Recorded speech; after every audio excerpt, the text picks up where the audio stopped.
Canon fans, get ready because something big is coming. The long-rumored Canon EOS R4 is shaping up to be an absolute flagship powerhouse.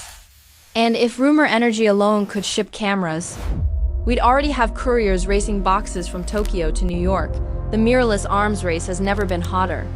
The stakes never higher and brand devotees never more tribal. The market landscape surrounding major manufacturers such as Sony, Nikon, Canon, and Panasonic has evolved from a niche battleground into a sprawling theater of optical ambition, where spec sheets double as prophecy scrolls and every firmware update reads like patch notes for the future. When we trace the trajectory of the Canon EOS R lineup, we see a family of tools that began with experimentation and erupted into aspirations. An ecosystem crafted by Canon Inc. to serve professionals demanding image fidelity and amateurs craving Hollywood adrenaline in palm-friendly hardware. The Canon EOS R5 was not just a product, it was a thesis delivered in magnesium alloy. Its 45-megapixel sensor pulled photographers into a new frontier of resolution, while its video capabilities gave filmmakers a reason to believe 8000 was not a fever dream. But great ambition carries great heat, literally. Early adopters running marathon shoots in Canon log profiles discovered that thermal throttling was a villain more reliable than any cinema antagonist. Canon answered with iterative reinforcements, firmware algorithms, third-party cooling cages, USB-powered fan mounts, and ultimately, the Canon EOS R5C, a remix built for video endurance. Then came the Canon EOS R6, the scrappy sibling built for dark arenas. Wedding aisles lit by candles and wildlife lurking at dusk. Low-light prowess, burst shooting speeds, and autofocus confidence that tracks eyes the way orbit tracks gravity. These were its love letters to photographers who demanded adaptability over pixel count. And yet, despite having built two titans, Canon left a chasm wide enough for rumor artists to paint livestock in the middle and claim it was the missing middle. Thus, the Canon EOS R4 legend ignited. Imagined as a perfectly priced equilibrium between resolution and speed, a $3,000 answer to a $5,000 question. But equilibrium is a myth in a market that now demands extremity. Consumers want more, not enough. They want the camera to be faster than the future, more durable than nostalgia, and smarter than anything labeled assistant. So here we are, sifting through whispers of a 40MP sensor that aims for modesty while standing too close to greatness. 40 megapixels is abundant, but not aspirational when Canon already has 4.5MP bragging rights in the R5, the rumored 15 frames per second. Continuous shooting mode is commendable, but not groundbreaking in a world where we already see 20 to 30 FPS from partially stacked sensor systems in competing devices. The suggestion that Canon might house an advanced sensor without confirming sensor readout speed, panel refresh rate, or rolling shutter mitigation indicates speculation more than insider schema. Real leaks show math, not adjectives. And Canon is a company that favors storytelling built on clarity, a strategy unlike some of Sony's overlapping segmentation, where a camera could belong to 5 product pages and still ask, "Who am I?" Canon's segmentation ethos would avoid such a confusing self-duo. There is also the cultural axis that whispers louder than any microphone. In Japan, China, and South Korea, tetraphobia casts a shadow over labeling strategy. The number 4 phonetically mimics the word for death in multiple languages, which is why countless buildings skip the 4th floor button, hospitals avoid room 4. And product managers often sidestep it like a cursed stepping stone in a legend path. Nikon dared to label the Nikon D4, but such moves are exceptions, not traditions.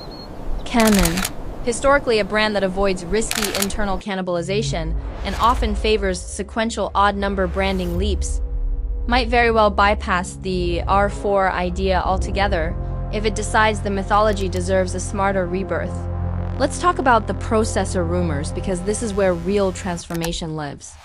Canon's current Digic X generations are robust, but rumors of a Digic X Plus or a dedicated AI chip co-packaged with the main CPU point to a direction more substantial.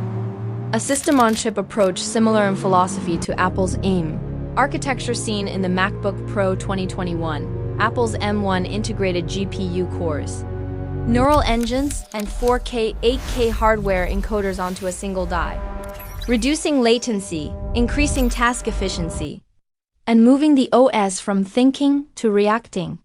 Canon adopting something parallel could shift mirrorless bottlenecks from processing to throughput, write speeds, storage sync, S2HS3 speculation, or internal NVMe assistance where video bandwidth ceases being fatefully bottlenecked. This would unlock real features: full-frame oversampled 4K 60 without crop, 6K or 8K oversampling with no thermal villain arcs, 4K 120 clean frame rates without pixel chunk compromise, and potentially internal raw light codecs similar to ProRes. Raw, but speculation is incomplete until we know read-after-write cache logic. Memory controller pipeline speed, or DDR5 versus LPDDR5X adoption. Let's dream about autofocus because this is where future feels like now. Canon's dual-pixel CMOS AF2, already present in the R5 and R6, gave the brand a decisive edge in subject tracking confidence. But if Canon integrates AI pose estimation similar to what we see in Sony's human body tracking chipsets, or referencing Canon's rumored action priority mode as seen in Canon EOS R6 Mark II, we could see detection beyond the eye, posture, predictive motion, occlusion tracking, and micro-expression-based subject refocus confidence that shifts the narrative from focus hunting to focus knowing. Think of weddings, a bride turning fast, veil flowing like motion trails. A faster sensor readout plus AI CPU integration means rolling shutter bends less. Predictive subject occlusion confidence climbs more. And the narrative stops calling it mirrorless, it just calls it faithful. But Canon will only commit to this if sensor readout speed meets market modernity. If processor-to-eye chip handshake is die-level integrated and if storage can sync confidently. Now for the lenses, because cameras are only half the prophecy, glass completes the scripture. Canon does have a rich RF mount roadmap already with tiered segmentation. L-series red ring evangelists that signal pro-duo fidelity. STM affordable eco lenses for everyday courage. And third-party rumors swirling that Canon might pair the mythical camera with a 100 to 400 mm 4L ISU SM successor or a 20 mm f2L ultra-wide for vlog confidence arcs.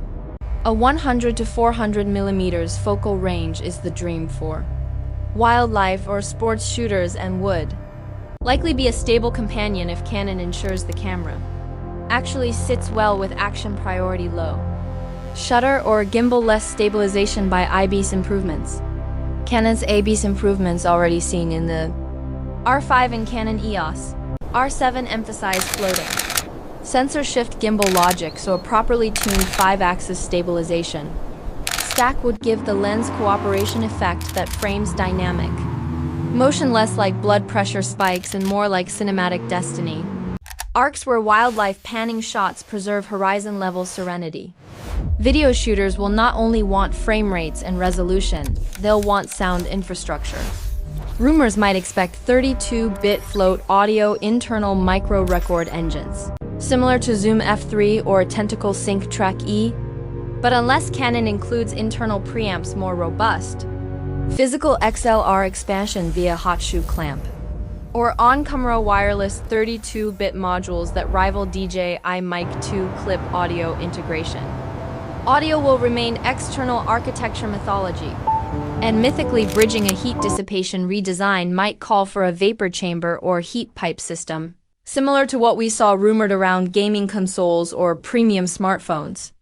Sony's FX3 introduced fan ports optionality.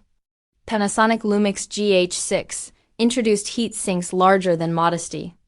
Canon integrating something internal without confirming reveals would have to show real separation, i.e. OPS, power draw efficiency, and heat spread uniformity. Now let's ground the segmentation fear, because value is a narrative, not a number. Canon must decide if the camera should speak to photographers who want 4OMP, with low light courage, or videographers who want full-frame 4K 60 or 4K 120 with no crop. But if nearly every spec the R4 was rumored to have already, exists in the R5 or is provided at better value by competitors such as Nikon Z6 III or Canon's own R6 Mark III speculation. Then the camera risks being redundant scripture. Nikon's Z series recently found rhythm with the Z62 and Z8. Canon's R5 still leads resolution-hungry creatives. Panasonic's S5 II at discounted value claws into hybrid segmentation or LED segmentation. And let's talk price because prophecy needs market gravity. Rumors said $2,999 to $3,049. Asas, Canon's R5 discounts regularly drop it into flagship accessible territory of $2,599 to $2,799. Street price in inventory times.